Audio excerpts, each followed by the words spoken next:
사람들이 예수님께로 왜 몰려왔습니까? 병 고치는 기적을 보았고 오병이어를 통하여서 놀라운 기적을 그들이 보았습니다. 보았을 뿐 아니라 그들이 직접 줄인 배를 배불리 먹고 12강줄이 남기는 기적을 체험했죠. 그러나 그들이 예수님을 찾아온 것은 이처럼 자기의 어떤 목적을 이루기 위해서다, 그렇게 볼 수 있습니다. 병이 낫기 위해서, 또 오병이어의 기적을 보았기 때문에 예수님이라면 우리의 줄인 배를 채울 수 있다.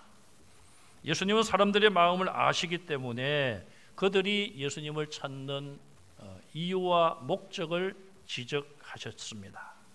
예수님은 사람들에게 나는 하나님이 주신 생명의 떡이다, 내게로 오라, 그렇게 초청을 하십니다. 예수님을 생명의 떡으로 믿고 예수님에게 오라는 것입니다. 그런데 많은 사람들은 예수님에게 오기는 왔지만 예수님을 메시아로 믿지 않았습니다. 그래서 36절에 올라가서 보면 너희가 나를 보고도 믿지 아니한다. 너희가 내게 와서 내가 하는 이 일을 직접 보고도 믿지 아니한다. 참 안타까운 그런 마음으로 예수님은 말씀을 하셨습니다. 요한복음 6장 전체에서 예수님에게 와서 예수님을 믿으면 어떤 결과가 앞으로 나타날 것인가, 4번을 예수님은 반복해서 같은 말씀을 하셨어요. 39절에 보시면은 마지막 날에 다시 살리는 이것이니라. 40절 말씀에 영생을 얻는 이것이니 마지막 날에 내가 이를 다시 살린다고 말씀하셨어요. 44절에 그를 내가 마지막 날에 다시 살리리라. 54절에도 마지막 날에 내가 그를 다시 살리리라 말씀했어요. 예수님에게 와서 예수님을 메시아로 믿고 생명의 떡인 예수님을 먹고 예수님의 피를 마시는 그는 예수님께서 마지막 날에 영원한 생명의 자리로 인도하기 위하여 그들을 다시 살리신다고 4번씩이나 똑같은 약속을 6장에서 하고 있습니다. 오늘 본문 말씀을 요약해 보면 이렇습니다. 예수님에게 와서 예수님을 메시아로 믿고 그분이 생명의 떡인 줄을 알고 믿고 그분의 살을 먹고 그분의 피를 마셔야만 영원한 생명을 누리게 된다는 것이죠. 이것이 복음의 핵심이에요. 예수님의 살을 먹고 피를 마신다는 것이 무엇인가? 권사님 조금 전에 찬양하신 것처럼 예수님의 십자가의 죽음이 바로 내가 죽을 자리에 예수님이 대신 죽어주셨습니다. 2000년 전 예수님이 십자가에 못 박히실 때에 나도 그 십자가에 나의 옛사람을 못 박았습니다. 나는 그것을 믿습니다. 나는 죄인이기 때문에 죄 없는 예수님이 나를 대신하여 죽어주셨다는 것을 믿습니다. 그래서 이제는 주님을 만나기 전에는 나의 주인이 나였고 사탄과 죄가 나를 주관하며 살았지만 이제 나는 예수님을 나의 주인으로 바꾸었습니다. 그래서 내가 예수님 안에 거하고 예수님께서 내 안에 거하십니다. 나는 이제 부인되고 오직 주님이 사실 뿐입니다. 내가 사는 것은 주님의 영광을 위하여 사는 것입니다. 주님과 내가 신비롭게 하나가 되는 그런 삶이 바로 영생을 누리는 삶인 것을 믿으시기 바랍니다. 오늘 본문을 보시면 첫째, 예수님이 하늘에서 내려온 떡이라는 이 말씀에 대하여 유대인들이 반응하는 내용이 나오고 있습니다. 유대인들은 앞에서 모세가 광야에서 우리 조상들을 먹게 했습니다. 예수님은 그 말씀, 그들의 마음을 아시고 모세가 준 떡이 아니라 하나님이 내려주신 떡이라고 말씀을 하셨죠. 그러나 그 떡을 먹은 자들은 다 죽었다. 그러나 나는 하나님이 내려주신 생명의 떡이다. 누구든지 하나님이 보내주신 하나님의 아들을 믿는 자는 영생을 얻는다고 말씀을 하십니다. 그러자 유대인들이 수군수군하고 있습니다. 아니, 저 예수가 자기 스스로 하늘에서 내려왔다고 말을 하네? 그러면 어느 날 갑자기 하늘에서 떨어진 거야? 아니, 말이 되는 말을 해야지. 우리가 예수가 어려서 어린 아기 때부터 다 보았는데, 그러면서 그들은 무슨 말을 합니까? 저 예수의 아버지는 요셉이 아니냐? 목수 요셉. 그 어머니는 마리아가 아니냐? 우리가 아는 사람인데, 저 부모를 우리가 아는 사람인데 그렇게 말하고 있는 것이죠. 그들의 말은 맞는 말입니다. 그들이 예수님이 베들레헴에서 태어났지만 나사렛 동네에 와서 자라는 모든 과정을 지켜보았고, 요셉과 마리아의 그 모든 가정에 있는 모든 일들을, 가족들을 다 이웃에 살았기 때문에 알고 있었습니다. 그러나 과연 그들이 알고 있는 것이 모두를 다 알고 있는 것일까요? 전부를 다 알고 있는 것일까요? 천사가 마리아와 요셉에게 나타나서 성령으로 잉태된 아기, 그는 인간의 죄를 사하기 위해서 오신 메시아라는 사실을 그들은 모르고 있었습니다. 그런데 그들은 우리가 저 부모를 다 아는데, 그 말은 저 예수도 우리가 다 알고 있는데 왜 자기는 하늘에서 내려온 떡이라고 말하느냐? 믿을 수가 없는 것이죠. 목사님의 설교를 듣고 은혜 받기 가장 힘든 사람들이 누구인지 아십니까? 첫째는 가까운 가족이에요. 가족. 목사님의 부인, 사모님, 그리고 부모님, 목사님의 부모님, 목사님의 형제들, 특히 동생보다도 형님, 이런 가까운 가족들이 자기의 아들이요, 자기의 남편이요, 자기의 동생인 목사님이 설교를 할 때에 은혜 받기가 참 어려워요. 왜? 어린 시절을 다 봤지 않습니까? 또 형제간에 어려서 막 싸우기도 하고 막 그랬을 거 아니에요? 또 어떤 경우가 은혜 받기가 힘들까요? 어떤 분이 모태신앙 생활을 했습니다. 어머니 뱃속에서 그 교회에 출석을 하고 태어나서 그 교회 영아부부터 자랐습니다. 청년이 되고 신학을 공부하여 목사님이 되었어요. 그런데 자기가 태어나고 자란 그 모교회 목사님으로 청빙을 받았어요. 그러면 그 교회 대부분의 성도들이 그 젊은 목사님을 너무나도 잘 알고 있지 않겠습니까? 저 아무개 목사, 코 옛날에 질질 흘리고 예배 시간에 기도도 안 하고 장난치고 장난꾸러기, 싸움쟁이, 개구장이. 제 친구 중에, 동기 중에 목사님 한 분이 바로 그런 분이 계세요. 자기가 태어나고 자란 교회 목사님으로 부임해 갔어요. 27년 동안 목회를 잘하고 있어요. 그 아버님이 그 교회 장로님이시고요. 우리 동기들이 다 부러워하고 있어요. 그 교회는 목사님도 훌륭하지만 그 목사님을 담임 목사님으로 모시고 27년, 앞으로도 많이 남아 있습니다만은 끝까지 하면은 35년 이상 할 것 같아요. 다 알지 않습니까? 그 부모에 대해서 알고 또 그 목사님 어린 시절을 다 보았어요. 그럼에도 불구하고 그렇게 오랫동안 담임 목사님으로 모시고 신앙 지도를 받고 말씀을 통해서 은혜를 받는다는 것. 저는 목사님도 훌륭하시지만 성도들이 훌륭하다고 저는 그런 생각을 합니다.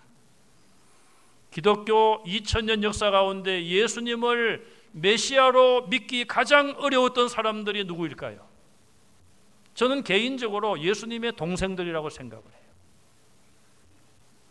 예수님의 부친 요셉과 어머니 마리아는 천사를 통하여서 성령으로 잉태될 것을 이미 예고받았고, 또 예수님이 왜 오시고 앞으로 무슨 일을 할지 이야기를 들었지 않았습니까? 예수님의 동생들도 부모님으로부터 그런 이야기를 간접적으로 들을 수는 있었을 거예요.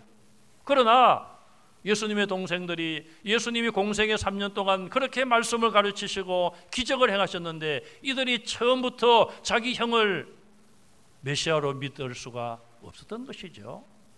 그들은 예수형 이렇게 불렀을 거 아니에요? 우리는 예수님이라는. 왜? 자기 형이니까. 그런데 자기 형님이 언제부터인가 메시아라고 이렇게 하고, 참 얼마나 예수형을 메시아로 믿기가 어려웠을까요? 그래서 예수님께서 부활하시고 성천하신 이후에 사도행전 1장에 보면 120명의 제자들이 모여서 기도할 때에 그때 예수님의 아우들도 그 자리에 있었어요. 예수님이 십자가에서 죽으시고 부활하시고 성천하시는 그 모든 과정을 그들이 보고, 그래, 예수형이 아니라 예수님은 메시아이시구나. 그것을 그들이 깨닫고 그때부터 예수님을 믿게 된 것입니다. 여러분, 우리가 아는 지식, 세상적인 지혜, 그런 것들이 우리의 신앙에, 우리가 하나님의 은혜의 자리로 들어가는데 방해가 될 수가 있다는 것이죠. 유대인들은 우리가 저 예수를 알아, 예수의 부모도 다 알지. 알기는 뭘 압니까? 그냥 눈에 보이는 것, 선입견, 그런 거 가지고 안다고 이야기하는 거예요. 저와 여러분들은 은혜의 자리로 들어가고 우리 믿음이 자라기 위하여서 나의 지식과 상식과 계산적인 그런 모든 생각을 앞세우지 말고 주님 앞에 다 내려놓는 저와 여러분들이 되시기를 간절히 바랍니다. 두 번째, 예수님께서는 유대인들의 반응을 보시고 그들에게 내게로 와서 나를 믿는 자는 영생을 가졌다, 그렇게 선언하고 있습니다. 하나님이 보내주신 예수님을 믿는 단계가 있습니다. 첫째는 예수님께 가야 됩니다. 35절에 내게 오는 자는 결코 줄이지 아니할 것이다. 줄이지 않는 이런 은혜를 받기 위해서는 예수님께 가야 되는 거죠.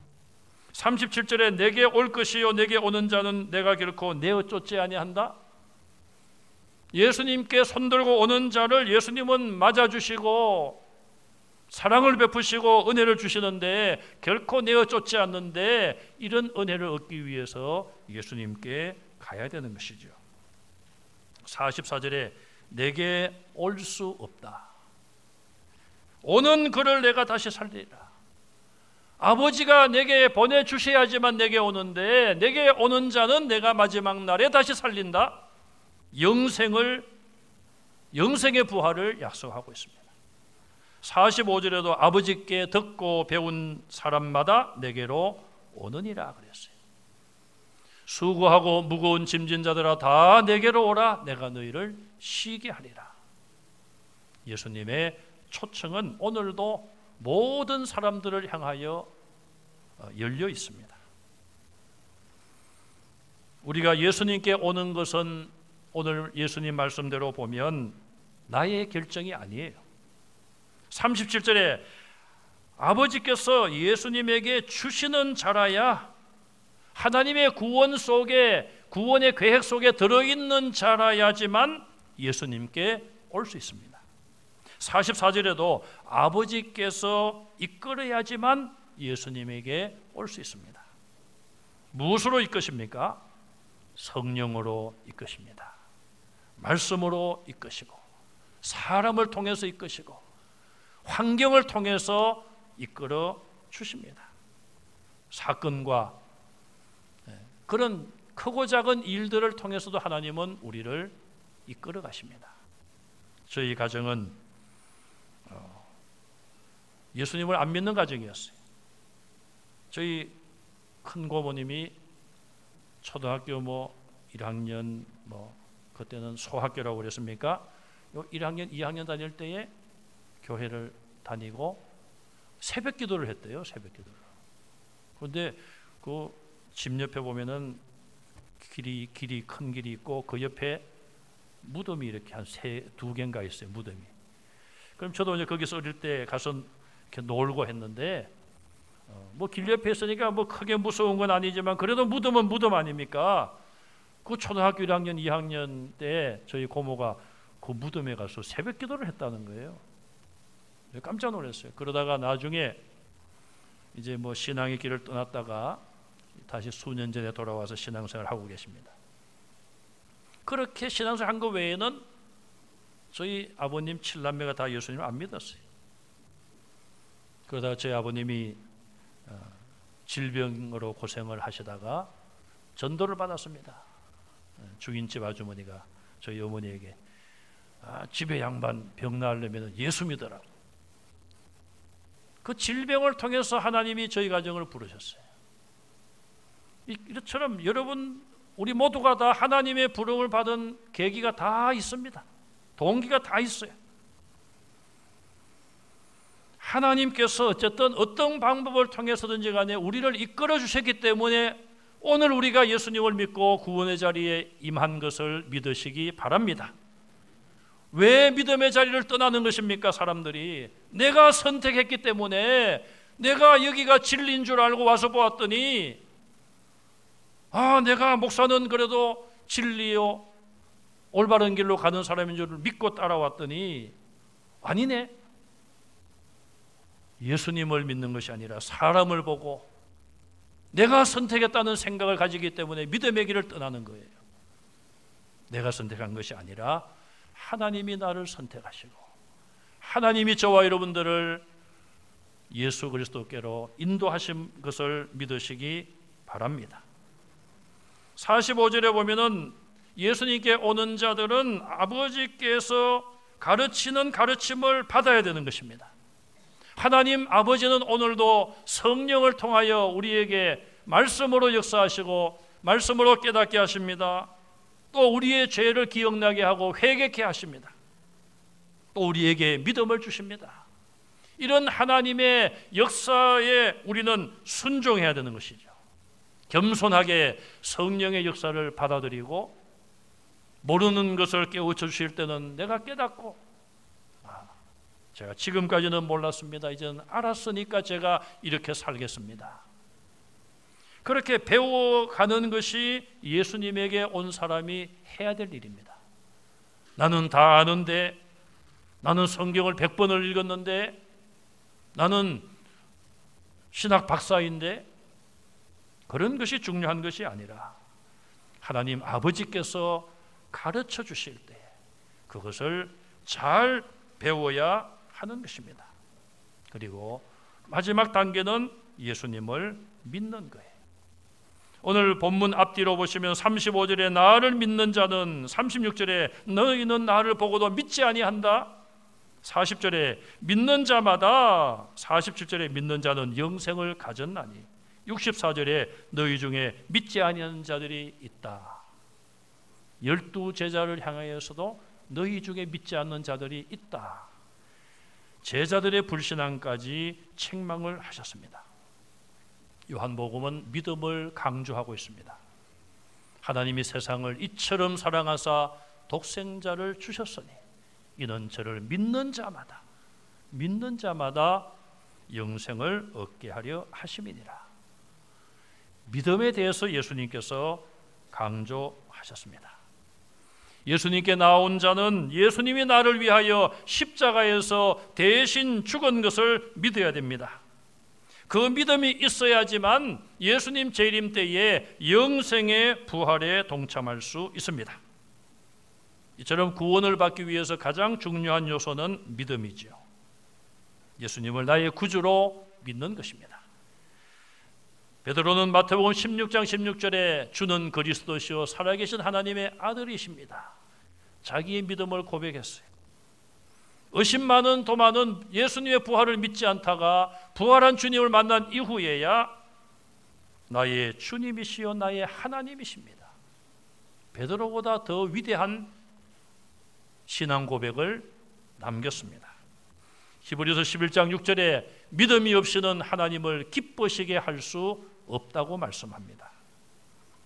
하나님이 보내신 아들 예수 그리스도, 그 예수 그리스도께서 십자가에서 우리를 대속해 주신 그 구원의 은총을, 그 구원의 사건을 믿는 저와 여러분들이 되시기를 간절히 바랍니다. 마지막으로 예수님은 자기 자신을 생명의 떡이라고 선언하시며 내 살을 먹고 피를 마시라고 말씀을 하십니다. 그래야지만 영생을 가진다고 말씀하십니다. 그런 이야기들이 있죠. 처음에 성찬식을 하면서 떡을 떼면서 예수님의 살이다, 또 포도 주스나 포도주를 가지고 잔에 담아서 예수님의 피라, 그렇게 성찬식을 해요. 그랬더니 이게 소문이 잘못 나가가지고 예수 믿는 사람들은 식인종으로 소문이 났어요. 살을 먹고 그냥 예수의 살을 먹고 예수의 피를 마시니까 식인종이 아니냐. 어떤 시골의 교회 노인 한 분이 예배당에 왔습니다. 또 오는 날이 장날이라고 성찬식 날 왔어요. 처음으로. 성찬식은 세례받은 분들만 참여하니까 뭐 조그만 빵 같은 걸 나눠주고 또 포도주를 잔에 주는데 자기는 안 주잖아요. 집에 와가지고 그 예수쟁이들 그냥 버리장머리도 없고 말이지, 저들끼리만 먹고 그냥 주도 않는다. 그런 이야기도 있습니다만은, 정말 오늘 본문에서 예수님이 말씀하신 이런 내용을 유대인들은 모르는 거죠. 아니 우리 보고 뭐 자기 살을 먹으라고, 자기 피를 마시라고 무슨 뜻인지 모르고 12 제자들조차도 아직은 모르고 있는 거예요. 예수님은 십자가를 이미 바라보고 계십니다. 때가 되면 살을 찢기고 창에 찔리시고 못에 박히시고 가시관을 쓰셔야 되고 모든 피를 다 쏟으셔야 될 시간이 이제 다가오고 있는 것이죠. 여러분, 3년이라는 시간이 긴 시간입니까? 그렇지 않잖아요. 코로나, 금년, 작년 2년이 지금 휙 지나가고 있어요. 예수님이 십자가를 질 그 시간도 이제 시시각각 다가오고 있는 거예요. 32절, 35절, 48절, 50, 51, 55, 56, 57, 58 계속해서 예수님은 자기를 떡이라고 말씀해요. 내가 생명의 떡이다. 나는 하늘에서 내려온 떡이다. 내 살은 참된 양식이다. 내 피는 참된 음료다. 나를 먹어야 된다. 나를 먹어야 된다. 여러분, 우리가 육신의 건강을 유지하고 생명을 유지하기 위해서 육신의 양식을 먹어야 삽니다. 우리 영혼은 어떻게 하면 살 수 있을까요? 오늘 예수님 말씀처럼 예수님의 살을 먹고 예수님의 피를 마셔야 되는 것입니다. 이것을 꼭 성찬식으로만 비유하는 것이 아니에요. 예수님이 십자가에 죽으신 것이 바로 내 죄를 위해서 죽으셨고, 피 흘림이 바로 내 죄를 씻기 위한 피 흘림이라는 것을 믿는 것이 예수님을 먹고 마시는 것이라는 것이죠. 예수님의 십자가의 대속을 믿는 자는 예수님의 살을 먹고 예수님의 피를 마시는 것입니다. 그렇게 하지 않고는 우리의 죄가 씻음 받을 수 없고 영생의 부활에 참여할 수가 없는 것입니다. 여러분, 떡 좋아하십니까? 지난주에는 막 떡잔치가 벌어졌어요. 떡잔치가. 양쪽 집안에서 떡을 그냥 대접하셔가지고, 옛날에 시골에 가면은 할머니가 동네 잔치집에 가면은 손수건에다가 잔치집에 떡을 싸오시잖아요. 이렇게 싸가지고 이 바지 뭐라고 그러니까 바지 안에, 속바지 안에 주머니에다 넣어가지고, 그런데 할머니 가져와서 딱 이제 손수건을 꺼내가지고, 좀 손수건이 좀 깨끗하면 좋을 텐데 그냥 꼬질꼬질 그냥 때가 묻은 손수건을 펴가지고 떡을 내놓고 먹으라고 하시니 지금 같으면 안 먹죠. 그때는 먹을 게 없으니까 진짜 맛있게 먹었어요. 그 떡 한 2-3개 싸우시는 거. 꿀떡이에요, 꿀떡. 그때는 그렇게 살았는데도 병에 잘 안 걸렸는데 요즘은 깨끗하게 사는데도 왜 코로나19 때문에 고생하는지 모르겠습니다. 여러분, 먹을 것이 없으면 그런 떡도 육신의 양식을 위해서 먹어야 되는 것입니다. 하나님은 우리를 육신으로만 만든 것이 아니라 영혼과 육신 함께 만들어 놓으셨어요. 여러분, 육체의 죽음을 두려워하지 마시기 바랍니다. 제가 늘 이야기합니다. 죽음이란 게 뭐냐? 지금 현재 살아있는 우리에게서 하나님이 영혼을 불러가시는 거예요. 영혼은 죽지 않습니다, 여러분. 육체가 영혼이 떠난 육체가 죽은 것이죠. 그래서 우리는 육체를 위해서만 살 것이 아니라 영혼을 위해서 사는 여러분들이 되시기를 바랍니다. 그가 찔림은 우리의 허물 때문이요 그가 상함은 우리의 죄악 때문이라. 예수님이 십자가에 못 박혀 죽으시는 것이 예수님 자신 때문이 아니라 바로 나를 위하여 우리의 죄를 대신 지시고 죽으신다는 것을 예수님 오시기 700년 전에 이사야를 통하여 예언케 하셨어요. 그 예언이 성취가 되었습니다.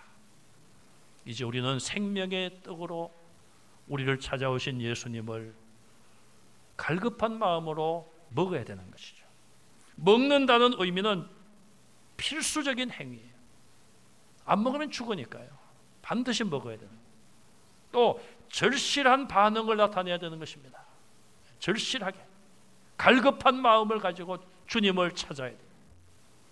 또 내 것으로 삼는 행위, 먹는다는 것이 뭡니까? 내 입에 들어와야지만 먹는 거예요, 여러분.